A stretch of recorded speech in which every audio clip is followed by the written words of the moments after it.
To start off the first chapter, we're going to look at section 1.1 and 1.2, and we're going to be evaluating expressions and using the order of operations. So the first thing we need to talk about is what a variable is. And a variable is a letter used to represent one or more numbers. So in algebra, when you're filling in equations or expressions, sometimes we don't know something and we're trying to find it. So since we don't know it, we're just going to put a letter in there instead of a number because we don't know what it equals. So a variable is the letter that we use when we don't know something. Then an algebraic expression is an expression that includes at least one variable, and I'll give you some examples. So it's some expression where there's at least one variable, there's at least one letter. So for example, if we were talking about multiplication,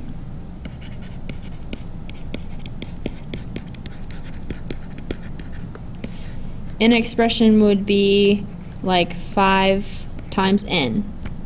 There's a letter and there's a number. That's an algebraic expression. That's the definition. So this is an expression. Now if we write multiplication, we can write it a couple different ways. We can write it using parentheses. We can write it using the dot, or you can just write them right next to each other. This all means the same thing, 5 times n. And with division, there's also a couple of different ways we can write it. We can write, for example, 14 divided by y. We can use a fraction bar. Or we can actually write 14 divide sign y. These are all expressions because there's a letter and there's a number. You can also write an expression using addition and subtraction. And these are pretty easy because there's really only one sign for addition and subtraction. So you could have, for example, 6 plus c. Letter, number. It's an expression. Or 6 minus c. Letter, number. It's an expression. Alright, so what you're going to be doing is evaluating these. So if you look at this example, we're given evaluate 13. Now there's an n written right next to it. That means 13 times n. So evaluate 13 times n when n equals 3. So they're saying take this expression 13 times n, and instead of writing n, we know it equals 3, so put in 3 for n. So we'll write 13, and instead of writing n equals 3. So you're going to write a 3 instead of that n. So then you just evaluate it. 13 times 3 is 39. And you're done. That's all you have to do. So one other thing I want to talk about before we get into evaluating these is let's talk about what's called a product of powers. So let's say you get something that looks like this, 3 to the 4th. Remember that this big 3 is what's called the base, and the 4, what's up here, is called the exponent. So if we were to read this, we would say 3 to the 4th power. And what that means is you're going to take 3 times itself 4 times. So it's not 3 times 4. This means take 3 times 3 times 3 times 3. Take 3 times itself 4 times. So if we wanted to write all of these out as a product of powers, this is what it's called, a product of powers. A product meaning multiply, so we're multiplying this out. So if we looked at this first example right here, 5 to the 1st, that means take 5 times itself once. So you just write 5, and that's it. If you look at the next one, this means take 7 to the 2nd power, or 7 squared. That means take 7 times itself twice. So 7 times 7, which equals 49. The next one has a fraction in it, but don't let the fraction freak you out. Same thing.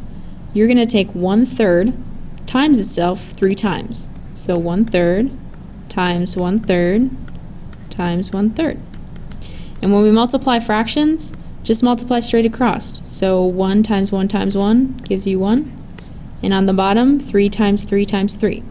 3 times 3 is 9, times 3 is 27. So the answer is 1/27. Now I want you to go ahead and write out z to the 5th as a product of powers. So now you have z times itself 5 times. Go ahead and write that down.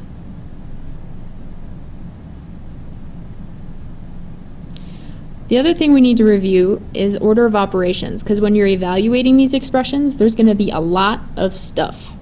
And you got to know what to do first. There's an order. There's a certain order you have to do this in. And if you think back to middle school, remember PEMDAS is your order of operations. The first thing you're going to do when you see all of these operations is you need to do the parentheses first. Do the parentheses first. After that, go ahead and do the exponents. Then you're going to multiply and divide, and these are in order. So if you're looking at a list of stuff, if multiplying comes first, do multiplying first. If dividing comes first, divide first. Then after that, look at your addition and subtraction. And again, these are in order. So if you see addition first, do that first. If you see subtraction first, do subtraction first. Now let's use these order of operations and let's evaluate these expressions. So here we have 5 times 7 minus 6 divided by 2 plus 32. Oh my gosh, where do you start?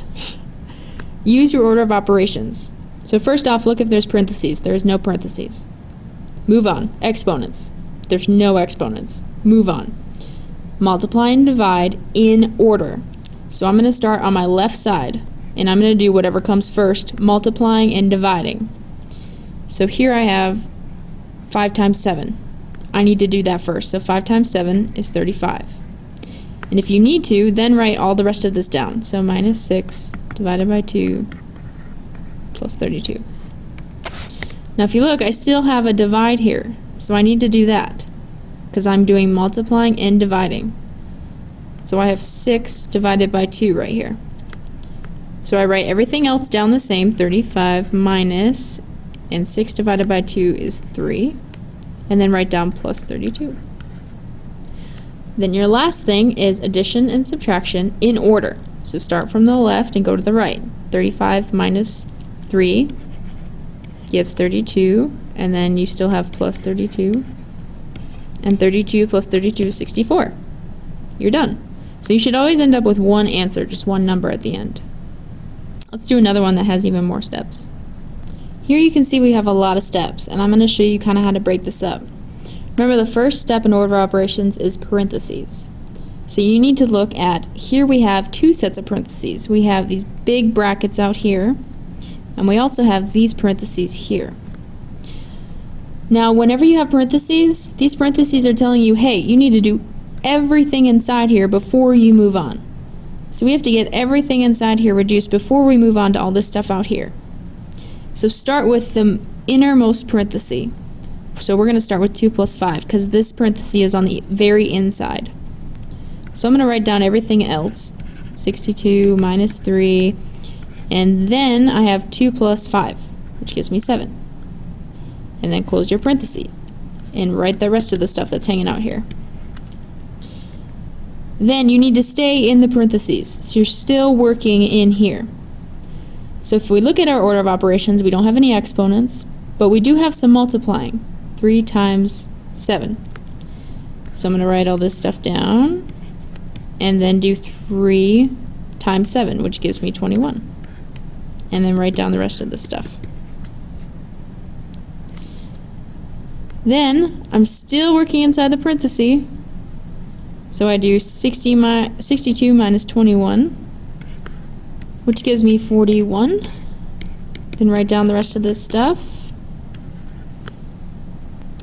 Alright, so we're done with inside the parentheses, because all we're left with was one number. So now we move on. After parentheses, exponents. No exponents. After that, multiply and divide in order. In order is key. Start from the left. So I have 8 times 41, which gives me 328. And then write down the rest of the stuff divided by 8 plus 3. I still have divide here. So 328 divided by 8 is going to give me 41. And then write the plus 3 at the end. So your final answer is 44. We'll do one more example together that has some exponents in it that are kind of funny. So here we have 3 times the quantity, 3 plus 7, all squared, divided by 5. First step, do what's inside the parentheses. So we need to look at 3 plus 7. So write down everything else the same. 3 plus 7 gives us 10. That's still squared, divided by 5. The next step is exponents. So here we do have an exponent, 10 squared.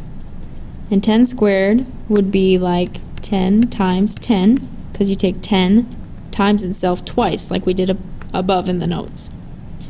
And 10 times 10 is 100. So 3 times 100 divided by 5. After exponents, then we have multiply and divide in order. So start from the left in order. 3 times 100, 300 divided by 5, and the last step, 300 divided by 5, gives us 60. Now this is what I want you to do on your own.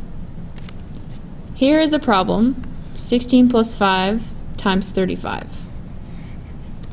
And it's been solved 2 different ways.